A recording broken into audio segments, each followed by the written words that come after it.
Olá, meus irmãos e irmãs de Ideal Espírita, vocês que nos acompanham aqui na Web Rádio Estação da Luz de Natal, nosso muito obrigado e um beijo pela sua companhia. A nossa página Estação da Luz de Espírita não tem fins lucrativos. O objetivo é a divulgação da doutrina espírita. É por isso que reunimos aqui esse acervo de matérias espíritas, livros da codificação, obras suplementares, entrevistas, palestras, entre outros trabalhos.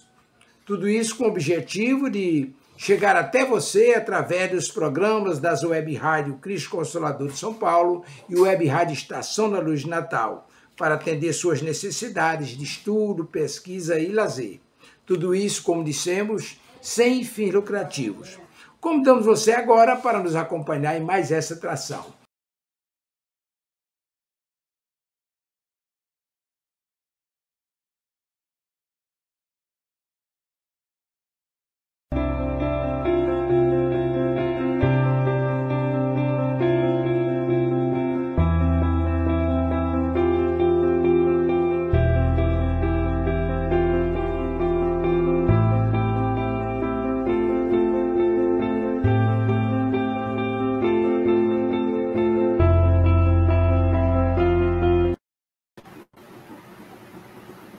Olá, seja bem-vindo, seja bem-vinda. Iniciamos Espiritismo e Educação pela Web Rádio Estação da Luz. Estamos aqui transmitindo ao vivo, direto da cidade do Rio de Janeiro, para conversarmos mais um pouco sobre a educação à luz da doutrina espírita, e rogando as bênçãos do nosso Mestre Jesus a todos. E já conosco aqui, já está aí na tela, nosso querido Ronaldo Gomes.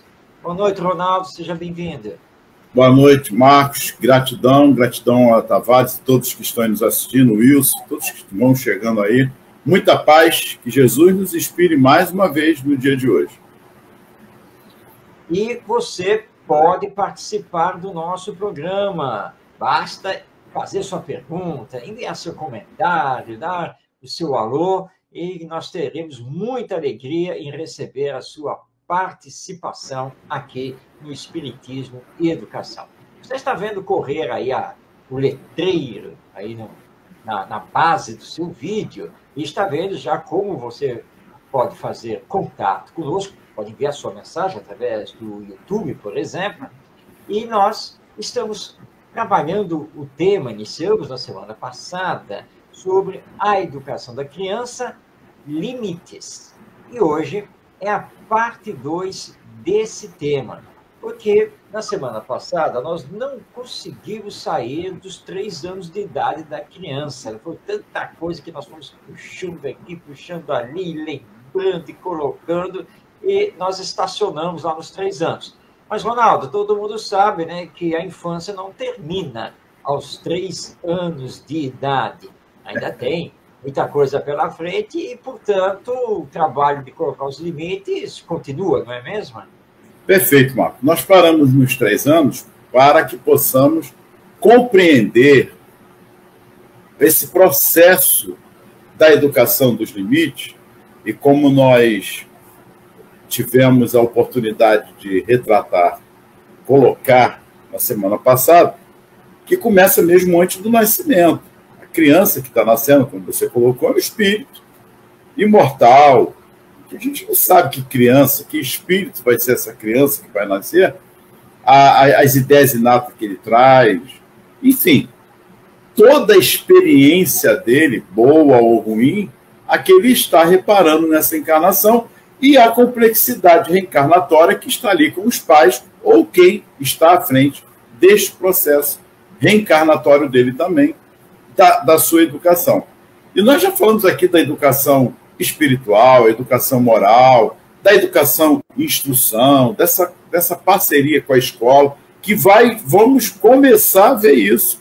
3, 4, 5 anos já começa até ir para um berçário, para a creche, e aí já começamos, aliás, foi comentado isso também, para que não venhamos a transferir responsabilidade que pertence à família às instituições de apoio. É isso que nós temos que chamar. São instituições de apoio. Mas vamos lá, Marcos. Eu até anotei aqui, nós falamos do diálogo. Mas 3 anos ter diálogo?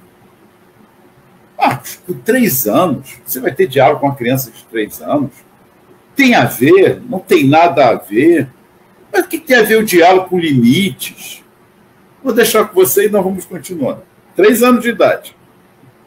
Bem, Ronaldo, se com 3 anos de idade a criança já tem capacidade de mexer no celular, de escolher desenho que quer assistir e assim por diante, porque ela não terá a capacidade de entreter um diálogo com você, que é o responsável pela sua educação.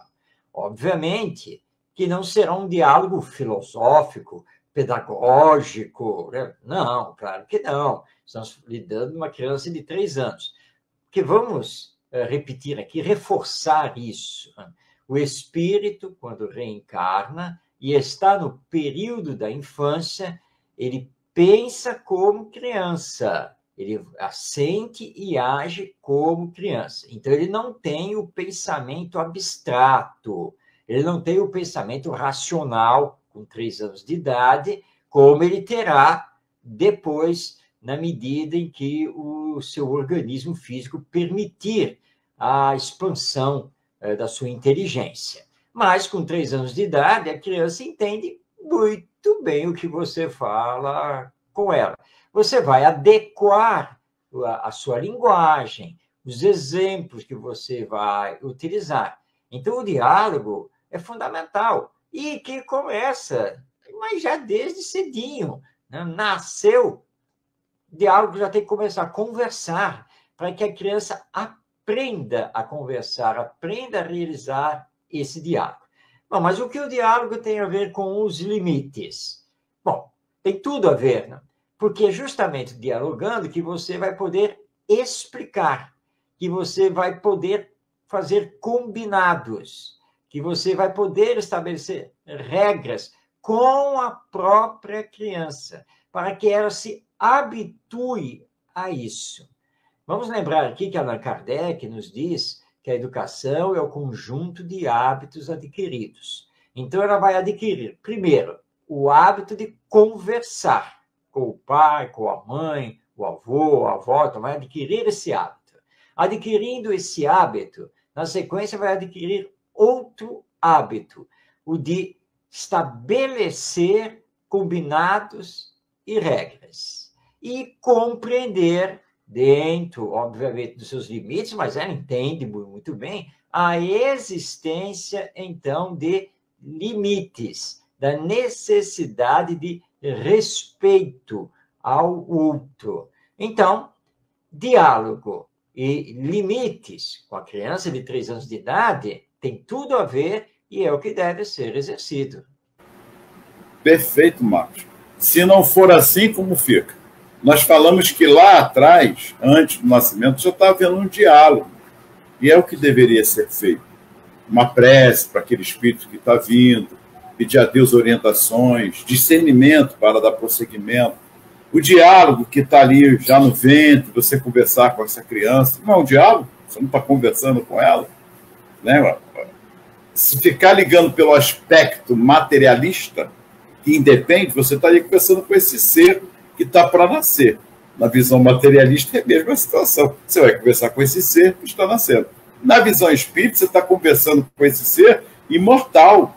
Ele está reencarnando, ele está retornando à sua vida material. E aí é outro ponto, Marcos, que eu gostaria que você tocasse, que nós temos várias existências. Esse é o princípio. Com uma vida só, que é a vida do espírito. Então, o diálogo é importante, porque nós vamos detectando nesse diálogo com esse ser, com a criança que tem 3 anos, já está avançando para 4, 5, 6 anos, as suas tendências, que já falamos que já traz no berço, dos limites. Vou dar um exemplo, onde eu quero chegar. Vamos lá. Meu Deus do céu, estou cansado, não aguento mais, vou arrumar essa casa sozinho, ninguém me ajuda. O que está vendo? Mas ninguém me ajuda, Marcos. Poxa vida, eu não aguento mais. Por favor, o que você me orienta, Marcos? 3 filhos, mas não aguenta. Um tem 3, outro tem 10, a pessoa está com 15. É eu sozinho fazendo tudo. Por favor, Marcos, me ajuda. Muito bem. Vamos, então, responder, né, a esse pedido de ajuda e de auxílio. Bem, nós temos ligações espirituais que vêm das existências passadas. Né? Então, ninguém caiu de paraquedas na família, naquele lar. E isso é importante lembrarmos, porque pais e filhos possuem vínculos espirituais, na maioria das vezes. Agora, nós estamos inseridos aqui no mundo terreno e, portanto, somos sujeitos às circunstâncias da existência humana, circunstâncias que muitas vezes nos atingem. E nessas circunstâncias, podemos até nos encontrar sozinhos para cuidar dos filhos, e no caso desse exemplo, 3 filhos e de idades bem diferentes. Bem, os pais precisam entender que no diálogo e da colocação dos limites, também tem que ir levando os seus filhos para compreender o quanto é bom cooperar, ajudar, para que os mais velhos aprendam a cooperar com a mãe ou com o pai na educação e nos cuidados dos menores, dos mais novos. E, nesse caso, você não estará sozinho, porque o filho de 15 anos, 14, 15 anos, na verdade, saberá dedicar um tempo dele, pelo menos quando ele está em casa, tudo, também para cuidar dos irmãos, lhe auxiliando. Ainda mais quando há, por exemplo, a separação do casal. Então, é normal que os filhos fiquem ou com a mãe ou com o pai por mais tempo. Então, ou o pai ou a mãe, em princípio, estão sozinhos para cuidar desses filhos. Mas se você não habituou os seus filhos à cooperação, à solidariedade, né, a fazer do lar efetivamente um núcleo de convivência fraterna, bem, aí é capaz de você se sentir extremamente isolado. Mas não estamos abandonados. Deus, nosso Pai, não nos abandona. É da sua lei o amor e a misericórdia. Então, o que eu recomendo é o seguinte: calma, lembre-se, você tem um anjo da guarda, que é um espírito muito superior e que cumpre a missão de velar por você. Você também tem os espíritos protetores, que são espíritos amigos, espíritos familiares, que lhe amam e que também lhe auxiliam. E a prece, como você bem colocou, Ronaldo, é diálogo. Sim, você dialogando com esses espíritos, solicitando o auxílio, o reforço à sua fé, as energias necessárias para poder cuidar dos filhos. Agora, não podemos esquecer que tem os anjos encarnados também, né? Amigas, uma tia, né? E assim por diante, né? E que nós podemos também receber o auxílio dessas pessoas. E nada de desespero, porque é no desespero que nós não encontramos a porta de saída. Aliás, nem vemos as janelas também, né? Então, tem que manter a calma, a confiança, trabalhando e continuando a dialogar com os filhos, tentando distribuir as tarefas domésticas ali com os filhos, respeitando, obviamente, a idade deles, enfim, porque é assim que gradativamente as coisas tenderão a ficar um pouco mais suaves com as tarefas distribuídas e aí a vida seguir em família. Marcos, eu gostaria que você tocasse num ponto importante com isso. Você falou redistribuir, fazer uma distribuição de tarefas. Pode ter 3 aninhos, acabou de brincar, vai guardar o brinquedo. O que tem 10 anos pode olhar ali no seu momento para essa criança que tem 3 anos, e o de 15 vai olhar o de 10 e assim por diante. Eu sou praticamente 10 anos mais velho que o meu irmão. Ele hoje está com 57. Só para que possamos compreender. Olha só, eu levava ele para a escola. Eu que dava banho, para ajudar minha mãe, que ela trabalhava fora. Ainda aprendi a fazer o arroz, e daí hoje eu faço comida, o que você imaginar. Porque é para ajudar, são contribuições. Aí a palavrinha que eu gostaria que você se debruçasse nela agora é o espaço de convivência, que nós já falamos várias vezes aqui. Esse espaço de convivência parece que é só dos pais. Os filhos não participam, seja com 3, com 15, com 10. Olha que nós já avançamos um pouco. Mas se o de 10 não está fazendo, é porque quando ele tinha 3, 4, 5, não foi dado tarefas através do diálogo, das responsabilidades que tem que ter. E o de 15, então, nem se fala. Então, hoje eu estou reclamando desse espaço de convivência que parece ser só meu. E aí, Marcos, o que tem a dizer? Pois é, Ronaldo. Você estava falando, eu estava lembrando aqui que a minha avó materna teve vários filhos, mas eram 4 meninas, né? Entre os filhos, 4 eram meninas, tá? Entre elas a minha mãe. Tá? E a filosofia da minha avó é que na cozinha e no fogão só adulto mexe. Né? Essa era a filosofia dela. Tá? Bem, meio que aos trancos e barrancos, todas elas tiveram que aprender a mexer na cozinha e no fogão. Tá? E a primeira a casar foi a minha mãe. Minha mãe foi a primeira que casou. E aquele drama, né? Porque nós já podemos imaginar aqui, a vida a 2, casal novo, o lar próprio, que beleza. E é claro que ela foi cozinhar para o meu pai, é óbvio, né? Claro, porque agora não, a vida é deles. E aí o meu pai contava, e a minha mãe também corroborava isso, essa história, meu pai falou, olha, a primeira semana foi terrível. Foi terrível, Marcos, porque a sua mãe não acertava nada na cozinha. Ela não conseguia fazer nem o arroz direito. Mas é claro, minha avó não deixava elas se aproximarem do fogão e fazerem coisas na cozinha. Não, porque é perigoso, porque usar a faca, porque isso, porque aquilo, que o fogão, vai dizer o que e tal. Bom, moral da história, né? Aí o meu pai teve que falar assim, olha, assim não dá, tá? Então você vai conversar agora com a sua mãe e ela vai ter que ensinar você a cozinhar. Porque isso, como é que nós vamos fazer aqui? Bem, a minha avó aceitou essa condição, né? Reconheceu realmente que a minha mãe não sabia cozinhar, e durante uma semana minha mãe aprendeu o básico, né? Todo o básico. E aí a minha avó achou que já estava mais do que bom, já sabe fazer o básico, vai embora. O resto está nos livros de receita. Né? E aliás, a minha mãe sempre colecionou, reuniu receitas, né? Em livros, apostilhas, essa coisa toda, jornal, tudo que aparecia. Ela se tornou uma grande cozinheira, é verdade, mas apanhou. Porque é isso que você colocou, Ronaldo. No início, os pais acham que o lar é deles, é o ninho deles, é o espaço de convivência deles.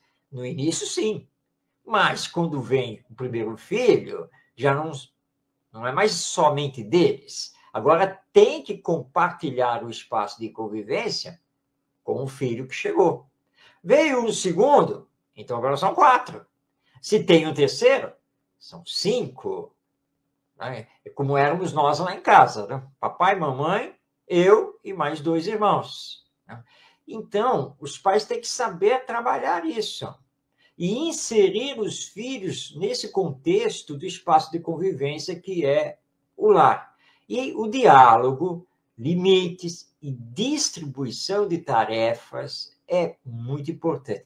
Começa com os próprios brinquedos, levando o filho a aprender que não pode deixar os brinquedos espalhados de qualquer jeito. Não, o brinquedo tem um lugar para guardar, tem um lugar para ficar. E você usa aquela filosofia. Vem cá, quem foi que brincou?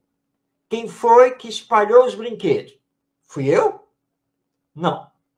Então, quem faz é o responsável. Então, não foi você que brincou? Não foi você que deixou os brinquedos espalhados? Então, é você que tem que arrumar. É você que precisa. No início, você ajuda. Você vai, não, eu vou ajudar. Para você aprender a fazer. Aí, por exemplo, aí pega os bonecos e joga lá na... Não. Não é para jogar assim de qualquer jeito aí, não. Não. Eles não estavam arrumados? Aí, bonitinho na prateleira? Então, não. Pega de novo, vamos tirar. Vamos lá, vai colocar boneco por boneco, tudo direitinho. Porque é assim, é de pequeno que a criança começa a aprender. Ela aprende esse tipo de tarefa, vai aprender outras na sequência. Tarefas que envolvem algumas coisas do próprio lar. Aprendendo com a mãe, aprendendo com o pai. E aí o lar passa a ser um espaço de convivência também dos filhos. Na verdade, agora, da família como um todo.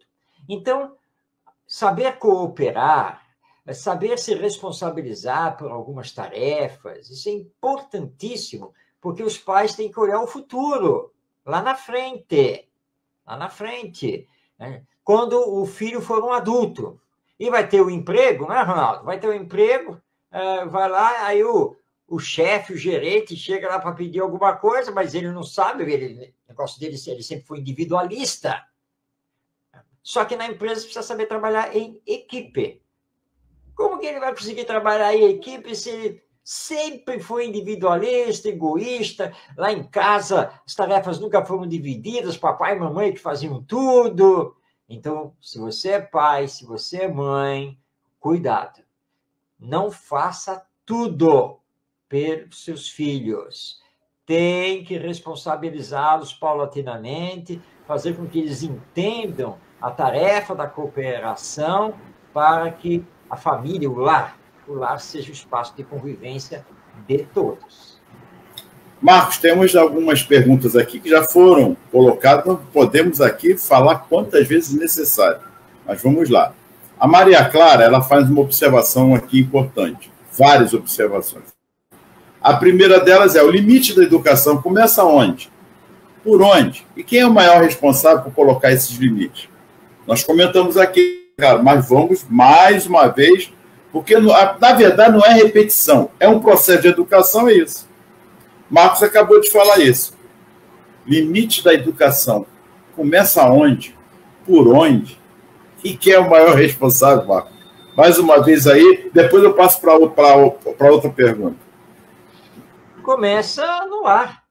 E quem deve trabalhar os limites são os pais. Os pais ou responsáveis, né? Se as crianças estão com os avós, com tios, enfim. Mas é no lar. A escola deve dar continuidade a esse processo. Mas ele, prioritariamente, precisa ter início e continuidade no lar, é na família.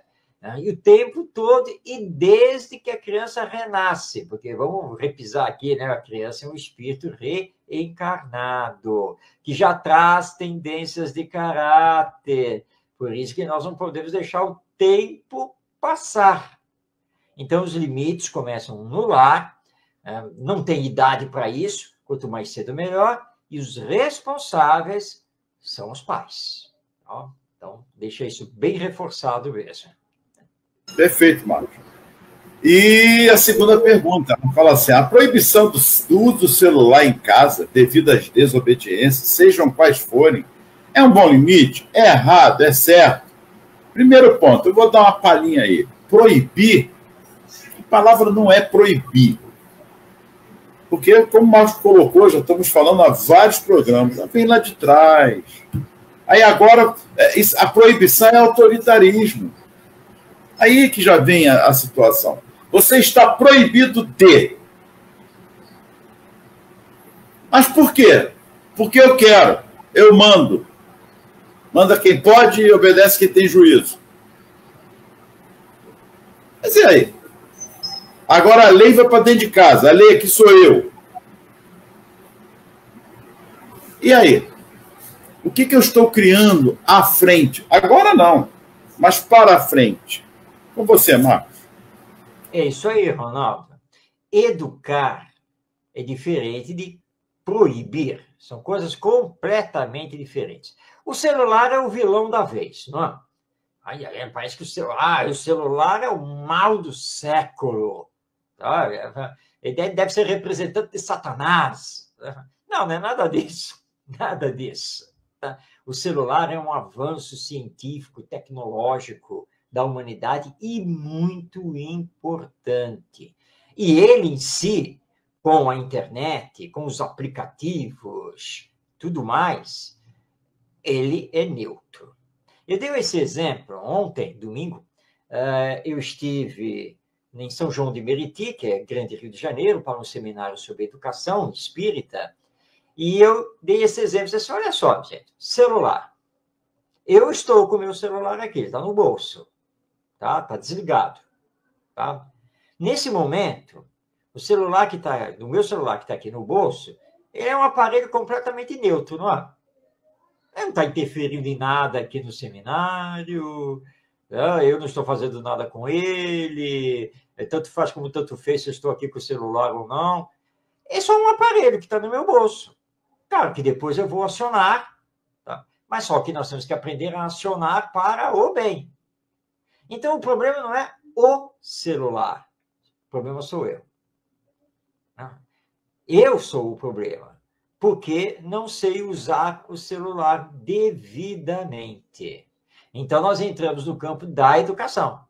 A questão não é proibir, é educar. Agora, tem os combinados, não tem os combinados? Então, você combina assim o seguinte, olha só, vamos combinar o seguinte. O quartinho da bagunça, né, dos brinquedos, né? Depois que termina de brincar, tem que arrumar, certo? E essa é sua obrigação. Então, você arruma.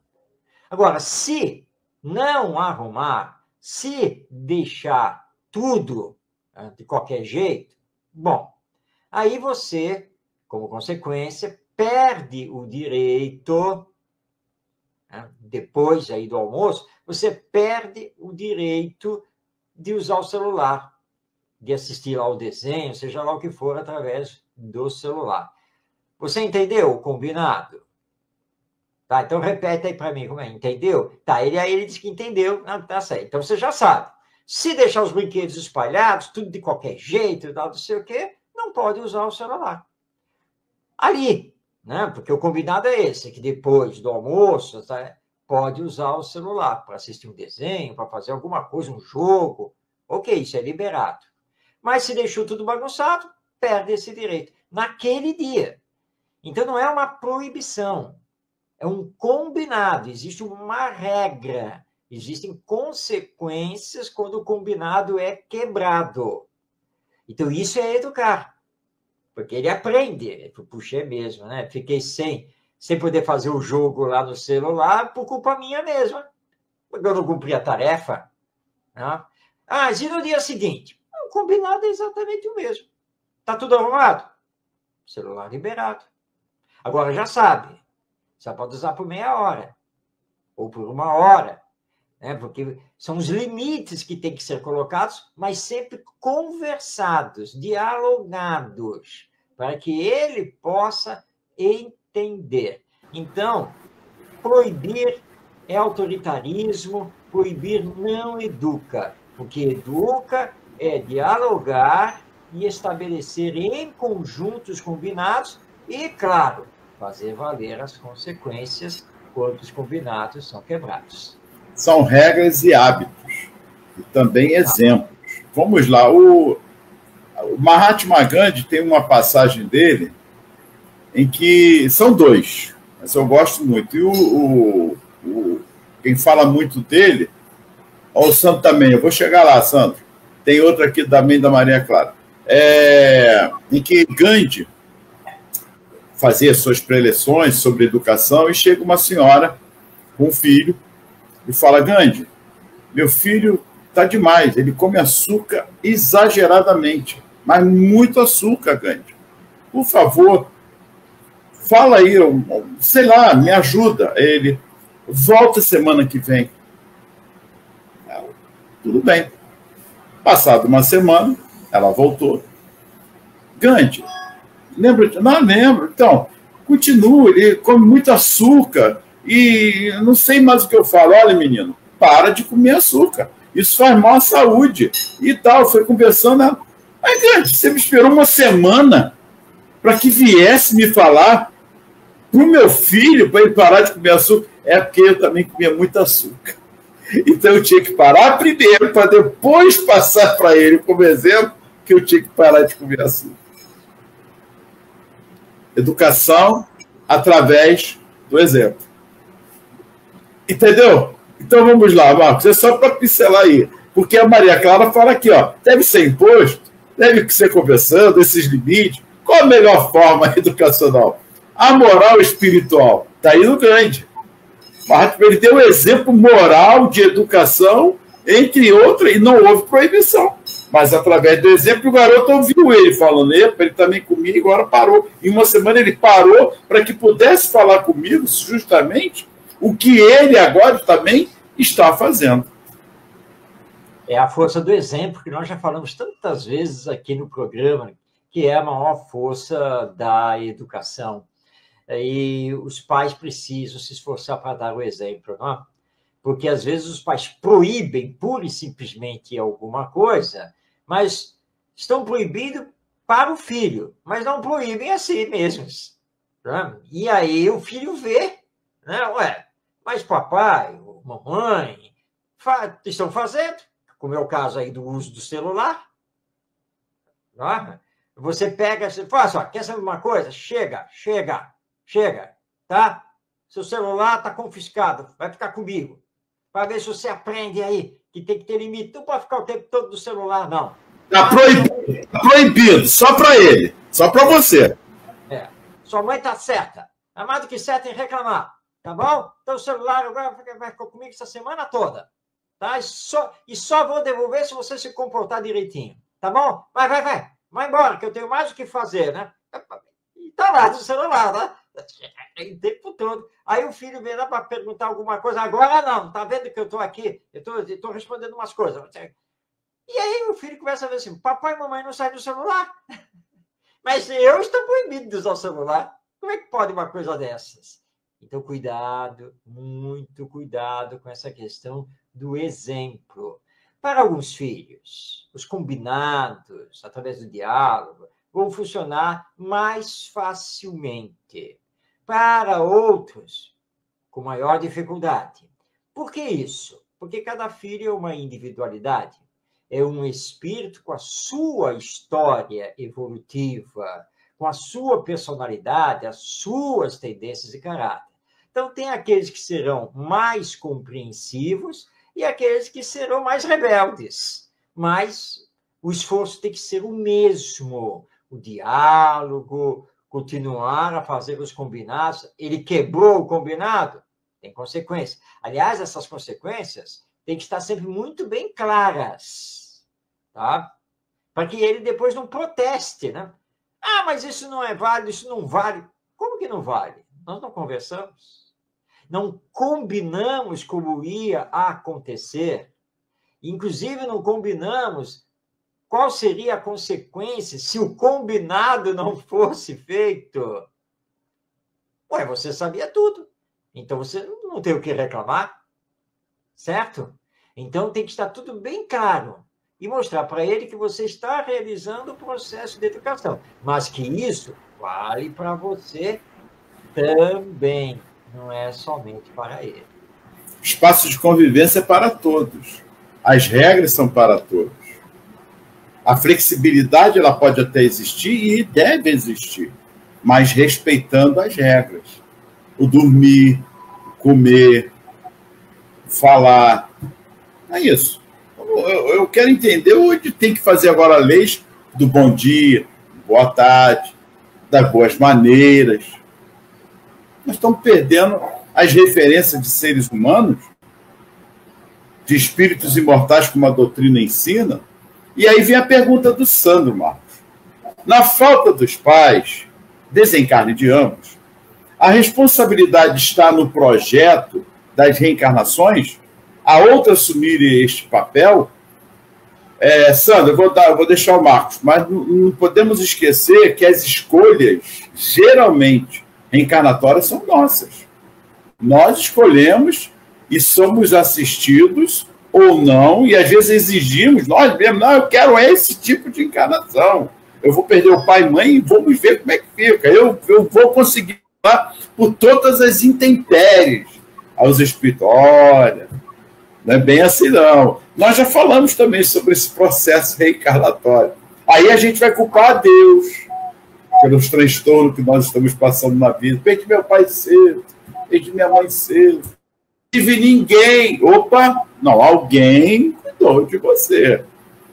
Se é certo ou errado, a condução do que houve, mas você foi, houve princípios ali.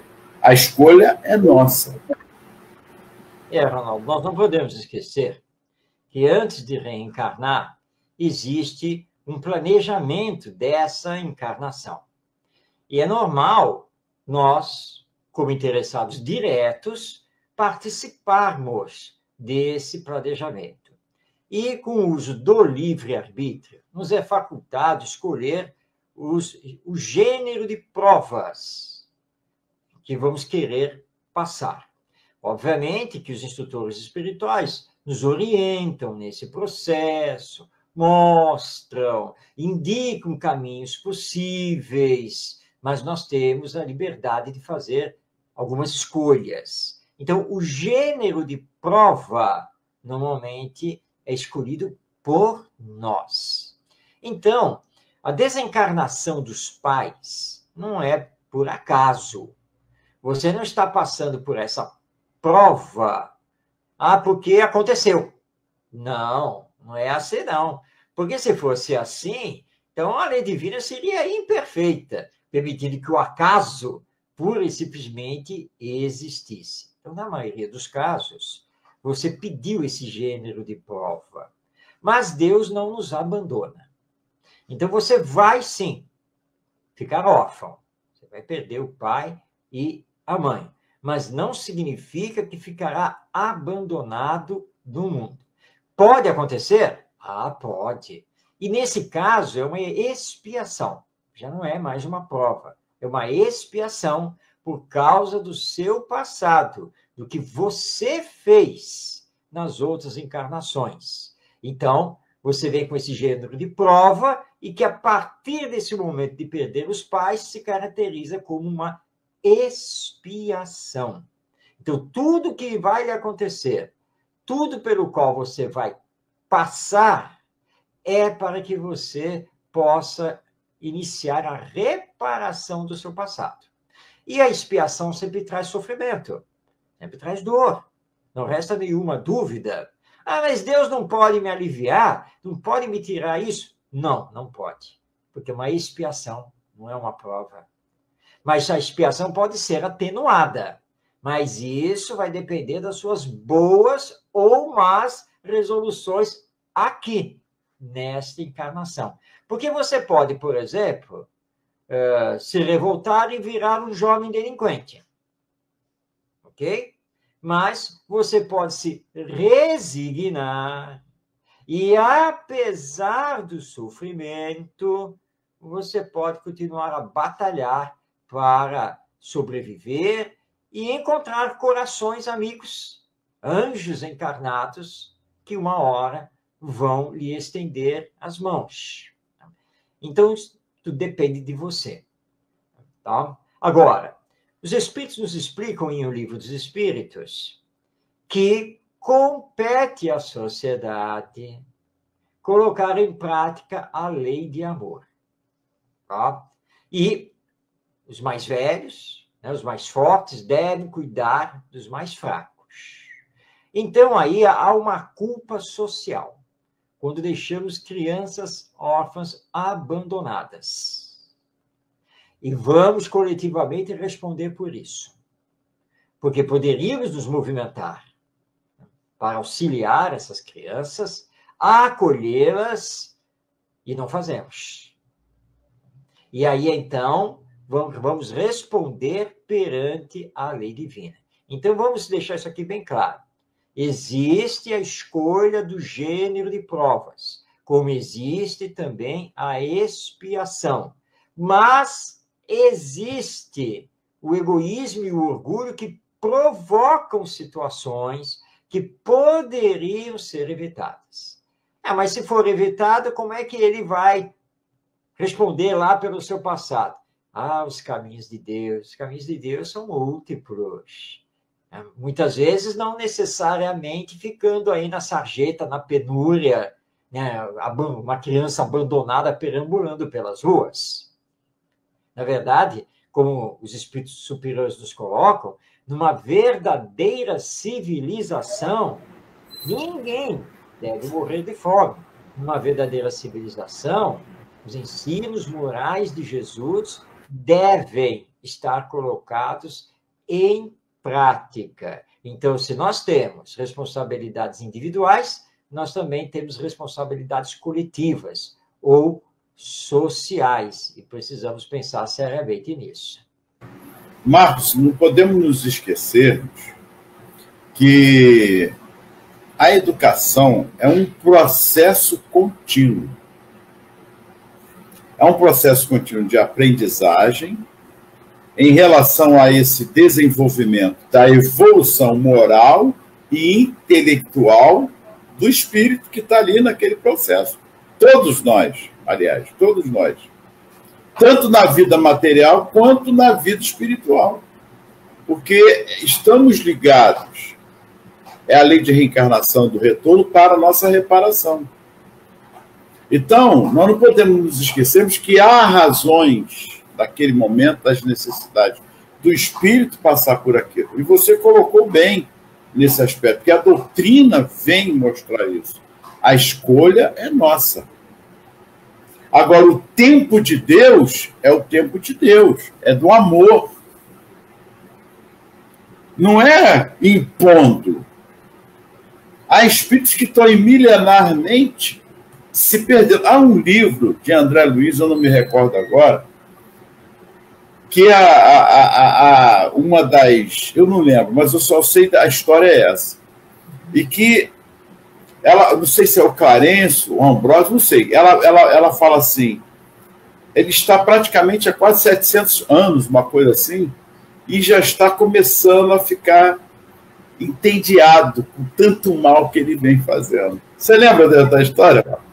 Você está recordando a história que está no livro Libertação, a história do Espírito Gregório. Pode falar aí. Então, o tempo de Deus é esse.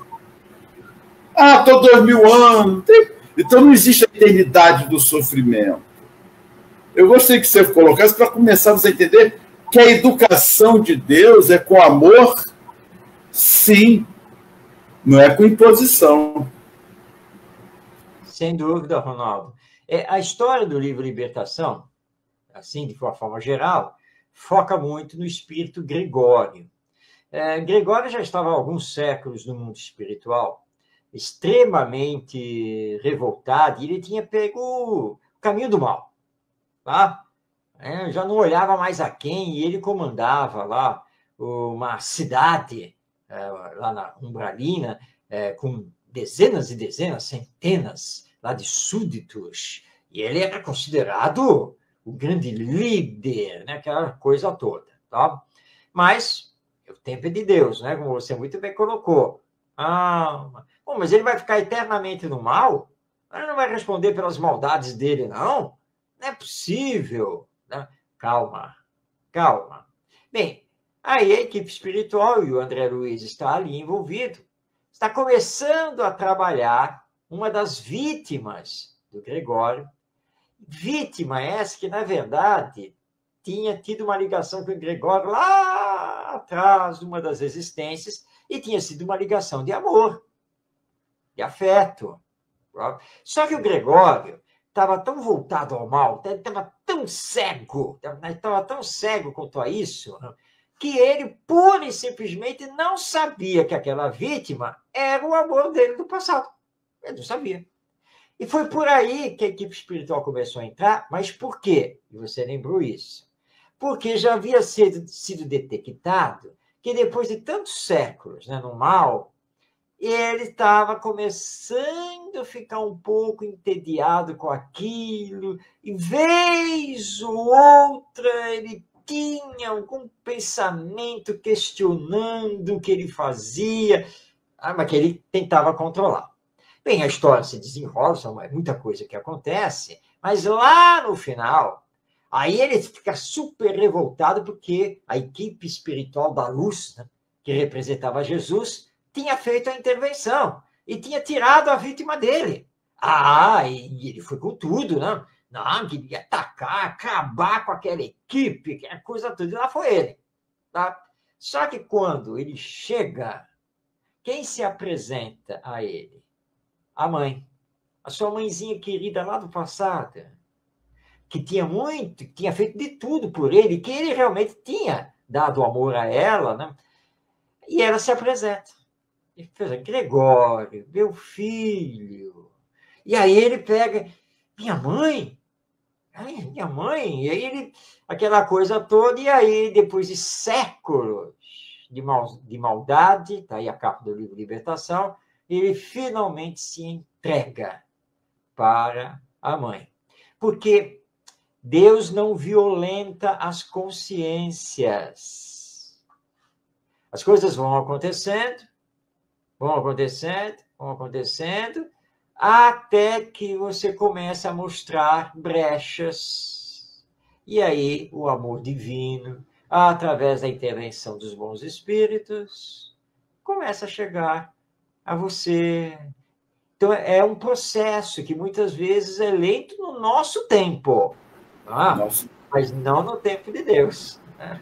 Porque não é imposto, é onde nós queremos mostrar isso, não há uma imposição, mas há regras.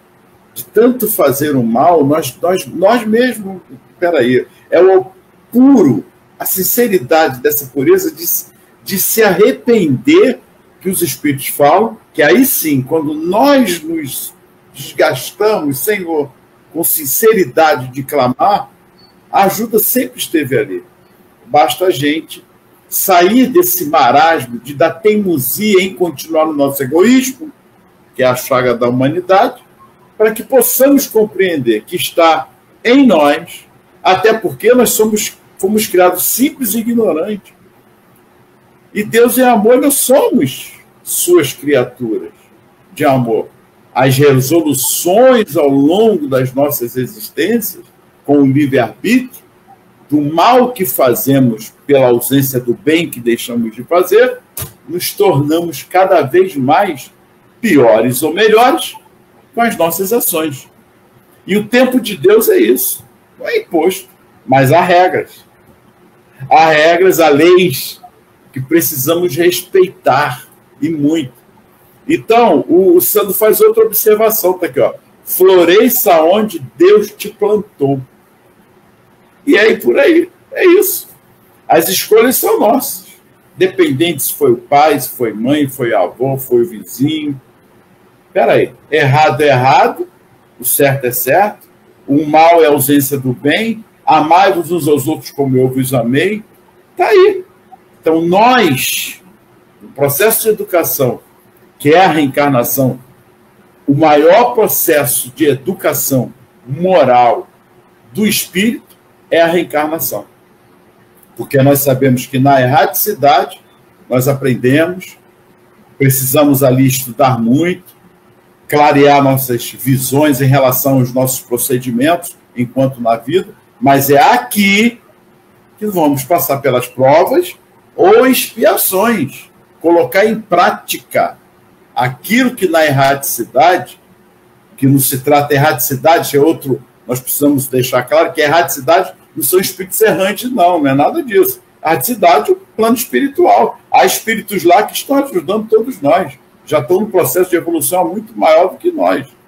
Mas é lá ainda que nós precisamos reaprender e aprender, mas aqui é a prática. Sentir na pele, na alma, essa reconstrução que precisamos fazer. Marcos, o tempo urge, vamos dar continuidade pelo 3, porque tem o limite da reencarnação, que também nos corrobora com esse processo do limite da educação. O que é o limite da reencarnação? É justamente nós. Vou ficar reencarnando até quando? Quantas vezes forem necessárias. Porque é o limite. E esse limite está aqui no processo moral, da educação moral do espírito. Muita paz, que Jesus nos abençoe. Gratidão a todos. Marcos também. Deixo com você. Muita paz. Bem, nós estamos chegando aqui ao final do nosso Espiritismo e Educação e conversando sobre essa questão dos limites, à luz da imortalidade da alma e da reencarnação, que amplia muito, né, a nossa visão sobre esse trabalho conosco mesmo e, claro, com as crianças, que são os espíritos reencarnados. E os pais, e vamos colocar aqui também os avós, o nosso Santos, né, que gostou aí da lição do Gandhi, que realmente foi uma lição maravilhosa, né, que é a procura de dar o próprio exemplo. Então, os pais devem lembrar o seguinte: eles são prepostos de Deus aqui na Terra. Os espíritos reencarnam e, automaticamente, já tem nos pais seus espíritos protetores, seus espíritos orientadores. É por isso, então, que precisamos nos dedicar aos filhos para bem orientá-los, porque amanhã, muito provavelmente, nós vamos precisar deles, não é mesmo? Mas isso é papo para a próxima semana, nosso próximo encontro. Então, anote aí, toda segunda-feira, às 8h30 da noite, pela Web Rádio Estação da Luz, eu e o Ronaldo estamos aqui para esse bate-papo sobre espiritismo e educação. Caso você não possa nos acompanhar ao vivo, calma, não chore, não se desespere. Por quê? Porque o vídeo, a gravação aqui do programa, automaticamente fica disponível no YouTube, no canal da Web Rádio Estação da Luz. Basta você, então, olha, Estação da Luz Tavares, e você, então, acessa o canal aqui da Web Rádio no YouTube e pode também acessar o canal Orientação Espírita. Então, nesses dois canais, o vídeo do programa e de todos os nossos programas ficam disponíveis. Bem, chegamos no final desta edição, agradecendo por esta oportunidade, agradecendo a Jesus, nosso mestre, rogando a Ele que nos dê vibrações, bênçãos de paz e de amor, e que possamos estar juntos. Este espaço de convivência, que é o nosso programa, semana que vem, às 8h30 da noite. Um grande abraço a você, paz na sua vida, até nosso próximo encontro. Chegamos ao final do nosso programa. Muito obrigado por ter nos acompanhado nesse trabalho e aguardo você na próxima atração.